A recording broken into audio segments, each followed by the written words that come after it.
Hi everyone, Julia vlog and just like right. In today's vlog, I'm going to be sharing you guys my productivity tips and how I stay focused on my life. Julia again vlog day solution Julia productive pit day so we have the no 24/7တချိန်လုံး productive ဖြစ်နေတဲ့သူတယောက်မဟုတ်ပါမဲ့တခါတလေ productive ဖြစ်တယ် productive ဖြစ်တဲ့နေ့မှာဆိုလို့ရှိရင်ဖြစ်တယ်အဲ့လိုကိုလှုပ်ရှားရှိရဟာလှုပ်တယ် keep on track ဖြစ်တယ်ဆိုပြီးတော့တည်ကြမယ်ထင်ပါတယ်ဆိုတော့အဲ့လို Julia အဲ့လိုဖြစ်အောင်ဘယ်လိုနေလဲဒီ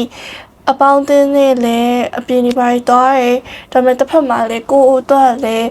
လို့စာရီပိုင်းလည်းမလျော့စီရဘူးအလုပ်တွေပိုင်းလည်းမလျော့စီရအောင်အဲ့လိုမျိုးဖြစ်အောင်ဘယ်လိုမျိုး balance လုပ်လဲဘယ်လို productivity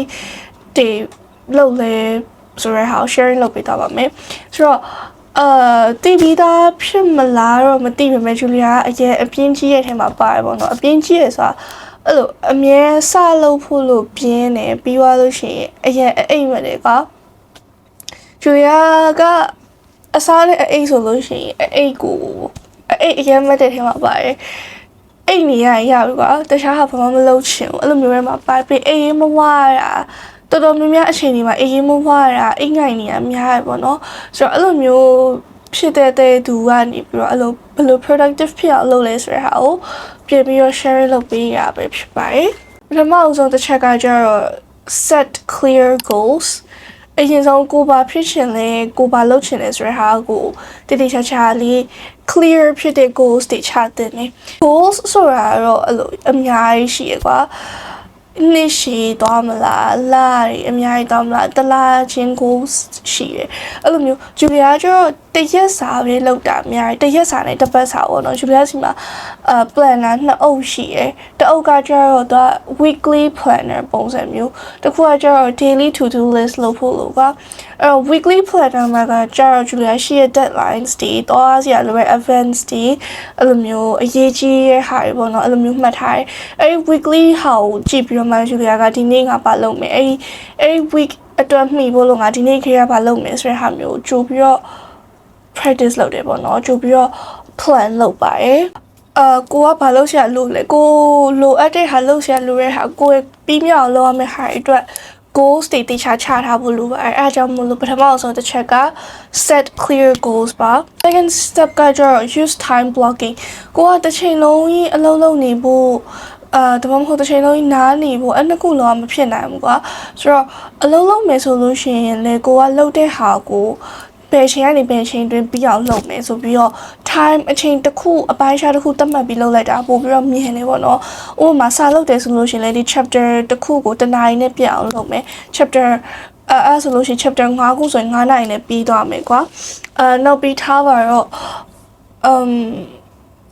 အကိုအလုံးလုံးဆရာရှိရယ်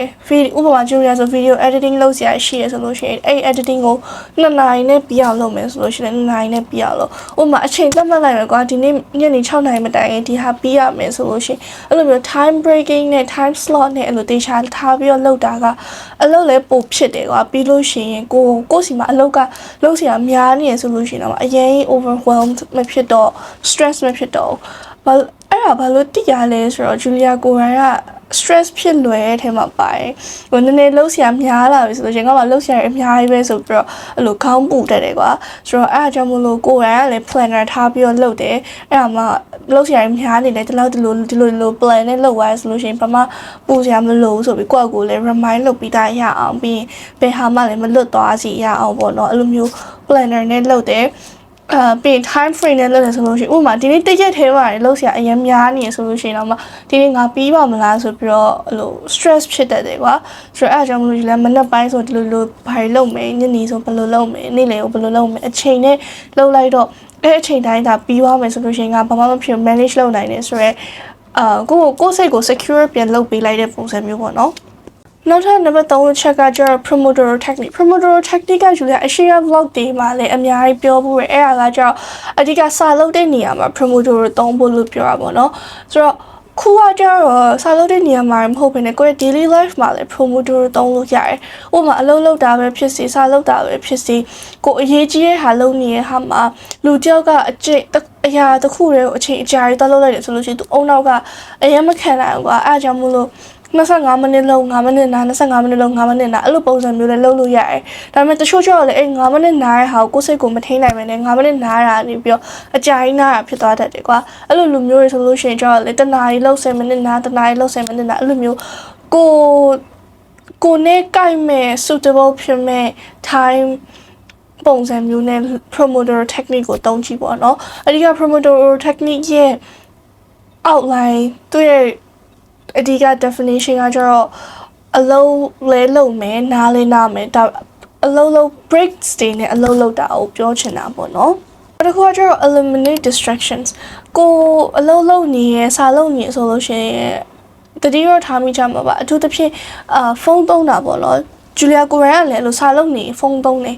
အဲ့လိုအလုံးလုံးနေလည်းဖုန်းသုံးဖြစ်တယ်ကွာအရင်ကိုယ့်ကို focus တော်တော်ကြီး focus ဖြစ်သွားမှဒါသုံးဖို့မိသွားတာဒါပေမဲ့ပုံမှန်ဆိုလို့ရှိရင်ပြင်းပြီးတော့အဲ့လိုမျိုးဖုန်းသုံးလိုက်စာလုံးလိုက်ဖုန်းသုံးလိုက်စာလုံးလိုက်ဆိုတော့ပြီးတဲ့အချိန်ထက်ပိုပြီးတော့ကြာပြီးတော့ပြီးရကိုယ့်ရဲ့ productivity လည်းကြာတယ်ဘာလို့လဲဆိုတော့ဖုန်းထဲမှာမျောသွားတဲ့အတွက်စာဆက်မလုပ်ရှင်တော့ကွာအလုပ်လည်းဆက်မလုပ်ရှင်တော့အဲ့လိုမျိုးဖြစ်သွားတာအဲ့တော့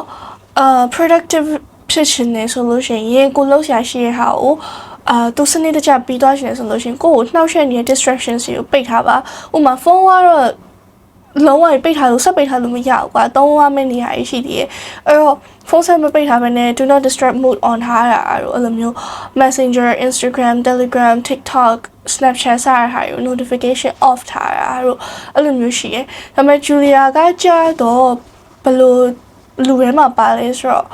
notification off ထားလို့ရှိရင်ဘယ်သူတွေပို့ထားလဲဆိုပြီးတော့သိချင်ပြီးတော့တော်ဝင်ကြည့်အဲ့တော့ notification on ထားရဆိုလို့ရှိရင်အဲ့ application ဥပမာ Messenger စာဝင်နေဆိုလို့ရှိရင် Messenger notification on မကြည့်ဘဲနဲ့နေနိုင်တယ်ကွာဒါပေမဲ့ noti off ထားရဆိုလို့ရှိရင်ကျတော့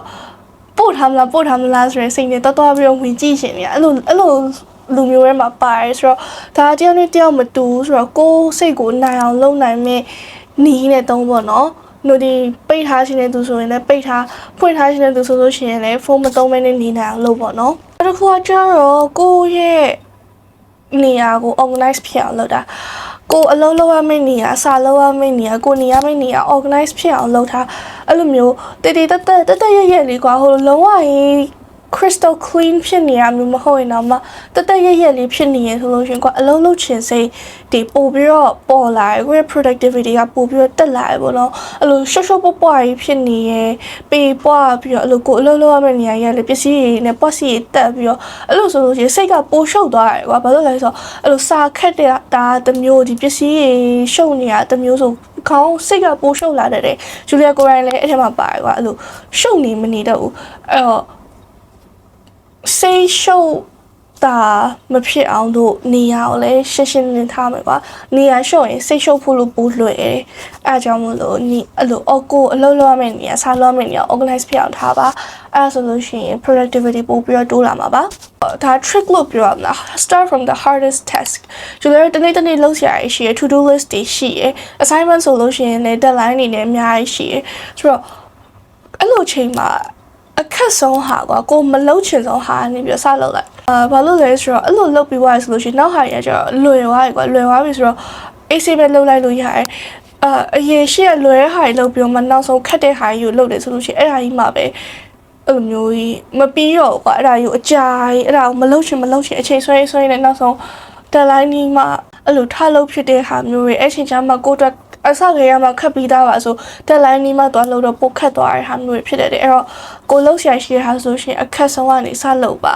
အဲ့ဒါမှနောက်ပိုင်းနေလှုပ်ဖို့လို့နောက်ပိုင်းလွယ်တဲ့ဟာကြမပြင်းတော့မှာပါဘာလို့လဲဆိုတော့အခက်ဆုံးမလှုပ်ချင်ဆုံးလှုပ်ဖို့အတွက်ကလူတွေကအပြင်းဆုံးဆိုတော့အပြင်းဆုံးလှုပ်ရမှာအပြင်းဆုံးအရင်ဆုံးလှုပ်လိုက်တဲ့ခါကျတော့တခြား text တွေအတွက်က easy ဖြစ်သွားတယ်ပေါ့နော်နောက်တစ်ခါကျတော့ take smart breaks ဒါက promoter technique လေးနည်းနည်းတော့ပြီးတော့ တော့ပတ်သက်မယ်လို့ထင်နေပေါ့နော်ဒါကတော့ try မှာ breaks တွေရ breaks တစ်ချိန်လုံးအလုံးလုံးနေလို့လည်းမရဘူးတစ်ချိန်လုံးစားလို့လည်းမရဘူးဥမာတပါတာပြီးတော့ခဏနားရအလုံးတစ်ခုပြီးသွားရင်ခဏနားရအဲ့လိုမျိုးလေးလှုပ်လှုပ်ပြီးပေါ့နော်ဥမာရှီတောက်တယ်လမ်းလျှောက်ထွက်တယ်မုံသွားစားရအဲ့လိုမျိုးလေးပေါ့ဟုတ်အကြာကြီးလည်းမဟုတ်ဘူးနည်းနည်း breaks လေးပေးမှလူကနည်းနည်းပြင်ပြီးတော့တက်ကြွလာမှာမဟုတ်လို့ရှိရင်အရန်ပြိုင်းသွားပြီအရန်ပင်ပန်းသွားတယ်အဲ့ဒါကဂျူလီယာ sharing လုပ်နေပေမဲ့လည်းဂျူလီယာကိုယ်တိုင်လည်းအဲ့ဟာသိပြီးတော့မလိုက်နိုင်တဲ့ထဲမှာပါတယ်ဟိုစာလုပ်တာရိုဘာရိုကတော့ breaks ကတော့ယူရယ်ကွာဒါပေမဲ့အဲ့လိုအခန်းတန်ရှိလုပ်တဲ့နေရာတော့ပြင်ဂျူလီယာအလုပ်လုပ်တယ်ဆိုလို့ရှိရင် breaks သိမယူမလုပ်ဘူးဆိုလို့ရှိရင်ဂျူလီယာလုံးဝမလုပ်ဘူးကွာလုပ်ပြီဆိုလို့ရှိရင်လည်းအဲ့ဒါတထိုင်နေပြီးအောင်လုပ်တတ်တဲ့ထဲမှာပါတယ်အဲ့တော့အဲ့ဒါတိတ်တော့မကောင်းဘူးပေါ့နော်ဘာလို့လဲဆိုတော့အဲ့ဒါပြီးသွားပြီဆိုလို့ရှိရင်လူကပြိုင်းသွားရောဘာမှဆက်မလုပ်နိုင်တော့အဲ့လိုမျိုးဖြစ်သွားတယ်ဆိုတော့ဟို breaks လေးထားပြီးတော့လုပ်တဲ့အကျင့်ရလဲကိုယ့်အတွက်လူတက်တာရပေါ့နော်အဲ့အကျင့်လေးလည်းကောင်းပါတယ်နောက်ပြီးတော့ plan the night before ကိုကနောက်ရက်မှာလုပ်ရမယ့်ကိစ္စတွေကိုတရက်တာ productive ဖြစ်နေဖို့လို့အတွက်နောက်ရက် productive ဖြစ်ဖို့အတွက်ဒီနေ့ခရေကကိုနောက်နေ့ဘာလုပ်မလဲဆိုတဲ့ဟာကိုကြိုးပြီးစဉ်းစားထားဖို့လိုပဲဂျူလီယာဆိုလို့ရှိရင်အမြဲနီးပါပေါ့နော်နေရတော့လည်းမဟုတ်အဲ့လိုမျိုး to do list နဲ့ရေးထားရရှိကွာအထူးသဖြင့်ကြောင်းဖွင့်တဲ့ရက်တွေမှာပေါ့ဂျူလီယာအခုဆိုလို့ရှိရင်ဒီ student council လဲapply လုပ်ထားရဲကွာ election ကာလမှာပေါ့နော်အဲ့ဒါလည်းလုပ်ထားရဲအရင်အပတ်တွေမှာဆို scholarship ကိစ္စတွေလည်းရှိရဲနောက်ကျောင်း events တွေလည်းရှိရဲဆိုတော့လုံးစရာရများနေတော့pyramid term လေးရှိခါကျတော့လုံးစရာရများနေခါကျတော့အဲ့လိုမျိုးဘယ်ဟာအရင်စလုပ်ရမှာမသိဘူးကိုကလုံးစရာများနေရဆိုတဲ့ဟာပဲသိရကွာဘာပြီးဘာလုပ်ရမလဲဆိုတဲ့ဟာစနစ်တကျမဖြစ်နေအဲ့တော့ဒီလိုမနောက်နေ့လုပ်မဲ့ဟာနောက်နေ့အတွက်အရေးကြီးတဲ့ဟာဒီနေ့ညခရကြိုးပြီးတော့ဖွင့်လုပ်ထားဟိုလိုအရင်အဝေးလို့တဲ့ဟာလေကြိုလုပ်လိုက်လို့ရှိရင်ဒီလိုတက်လိုင်းလေးဟာရမှာများနေပါဆိုဟိုဝေးနေဟာတော့ပါလုပ်လိုက်လို့ရှိရင်ရှုပ်ကုန်ပါကွာအဲ့တော့ကိုလုံးစရာရှိတဲ့ဟာကိုဒီနေ့မနေ့ဖြတ်လုပ်မဲ့ဟာညခရကြိုးပြီးတော့ဖွင့်လုပ်ထားအဲ့ဒါမှနောက်နေ့ဘယ် meeting တက်စရာရှိရဲဘယ် quiz ဖြေရမယ်ဘာလုပ်ရမယ်ဆိုတဲ့ဟာမျိုးလေးတည်ပြီးတော့စနစ်တကျဖြစ်နေမှာပေါ့နော်အခုကျတော့ track progress အဲ့ဒါကကျတော့ကိုရဲ့တနေ့တာလုပ်ခဲ့တဲ့လုပ်ဆောင်ချက်တွေကို journaling ပြန်လုပ်တဲ့ပုံစံမျိုးပေါ့နော်ဒါကကျတော့ဂျူလီယာတိတ်မလုပ်ဖြစ်ဘူးအရင်တော့လုပ်တယ်ဆိုတာကဂျူလီယာတယောက်တည်းဖြစ်နေတော့ကအဲ့လို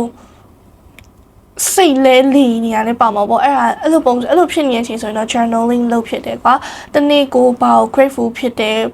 ကိုယ့်အတွက်ဘာ proud ဖြစ်တယ်ပြင်ဘာကိုပို့ပြီးတော့တိုးတက်အောင်လုပ်ချင်တယ်ဘာပြင်ချင်လဲဆိုတဲ့ဟာမျိုးတွေကို journaling နဲ့ပေါ့နော်ကိုလုပ်နေတဲ့လုပ်ဆောင်ချက်တွေကို progress ကိုပြန်ပြီးတော့သုံးသပ်တဲ့ပုံစံမျိုးနဲ့ track progress လုပ်တာပေါ့နော် journaling လုပ်တဲ့ဟာအဲ့လိုမျိုးလုပ်တယ်ဆိုလို့ရှိရင်ကိုလိုအပ်တဲ့နေရာကိုပို့တိပြီးတော့ improve လုပ်နိုင်တယ်လို့မျိုးကိုလုပ်ခဲ့တဲ့အရာတွေအတွက်လေငါဒီလောက်ကြီးအပြင်းကြီးညာမဟုတ်ပါဘူးငါဒီသားတွေလုပ်ခဲ့တာပဲဆိုပြီးအဲ့လိုမျိုးပြန်ပြီးတော့လေ reflect လုပ်နိုင်တဲ့အတွက် productivity ကိုတက်စေပါတယ်ကတော့ဒါလူတိုင်းသိပြီးသားဖြစ်မှာပါ stay consistent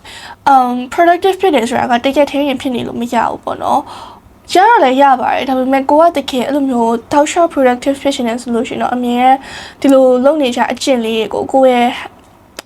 consistent ရှိပေါ့နော်နေ့တိုင်းလုပ်ဖြစ်အောင်လုပ်ပါဥမာ journaling လုပ်တယ်ဆိုလို့ရှိရင်လည်းညတိုင်းလုပ် planning လုပ်တယ်ဆိုလို့ရှိရင်လည်းနေ့တိုင်း planning လုပ်ပေါ့နော်အဲ့လိုမျိုးလုပ်လို့ရှိရင်လုပ်တဲ့အကျင့်ကကိုယ်နဲ့တသားရဖြစ်သွားပြီးနောက်ပိုင်းအဲ့လို plan မလုပ်ဘူးဆိုလို့ရှိရင်တခုခုလိုနေတယ်လို့ခံစားရလိမ့်မယ်ပေါ့နော်အခု prepare productivity tips တွေကကျတော့ဒါ basic tips တွေပဲပေါ့နော်ဒီ tips တွေကိုလုံး perfect ဖြစ်ဖို့လို့စူးစမ်းနေကြရမလို့ဘူးဒါပေမဲ့consistent ရှိလောက်သွားမယ်ဆိုလို့ရှိရင်ဒါတွေကတဖြည်းဖြည်းနဲ့ပို့ပြီးကျွမ်းလာမှာပေါ့နော်ဂျူလီယာဆိုလို့ရှိရင်လည်းအရင်တော့ to do list တွေရေးရ journaling လုပ်တာမလုပ်တတ်ဘူးကွာဒါပေမဲ့လုပ်ရင်းနဲ့ပို့ပြီးတော့တက်လာတာဂျူလီယာဒီနေ့ဗီဒီယိုမှာအချက်10ချက် share ပေးသွားပါတယ်ဒီလိုမျိုး podcast ပုံစံမျိုးလေးမလုပ်ဖြစ်တာကြောက်လို့ဆိုတော့ဒီလိုမျိုးကနှစ်ပတ်ဆက်တိုက်တော့ဖြစ်သွားတယ်ဒါပေမဲ့ဂျူလီယာ share ပေးတဲ့ tips တွေကအသုံးဝင်မယ်လို့ထင်ပါတယ် so thanks for watching till the end. Don't forget to subscribe and see you in the next video. And stay tuned for more vlogs. Bye!